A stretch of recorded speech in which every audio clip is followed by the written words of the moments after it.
Parking wars. A Cape Coral man says his neighbors are not following the rules when it comes to campers in the Cape. He says they're storing them in their driveways, and he wants to know why they're not following city code. 4 in Your Corner's Julie Salomon taking those concerns right to City Hall tonight. Julie?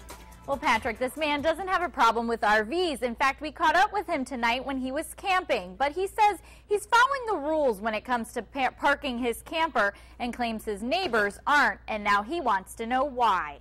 Paul Barnes is taking a mini vacay, heading north to Oscar Scheer State Park near Venice. Right now, he says he's enjoying a carefree weekend, but back home in his Cape Coral neighborhood, not so much. I'm for RVs and boats and driveways, don't get me wrong, I want that to happen, but until the rules and laws change in Cape Coral, everybody needs to follow by them.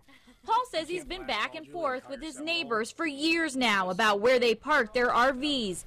Paul parks his in his backyard, which is allowed by the city, but says his neighbors keep their RVs in their driveway, only moving them when they need to. He claims they are abusing the system. And code enforcement just can't seem to do anything about it because of the loophole in the current ordinance that allows you to park your RV for 3 to 7 days at a time, leave for 48 hours, and then come back and do it again. Paul says the city isn't doing enough and wants them to crack down. I took those concerns to code enforcement tonight. Isn't that kind of like a loophole or kind of an issue? I'm not going to call it a loophole or an issue because we don't know what's happening with them removing the RVs. Cape Coral code enforcement says they went out yesterday and the RVs weren't in the driveway, so Paul's neighbors appear to be following code. He's saying, they're abusing the permit because they keep bringing the RVs back and forth.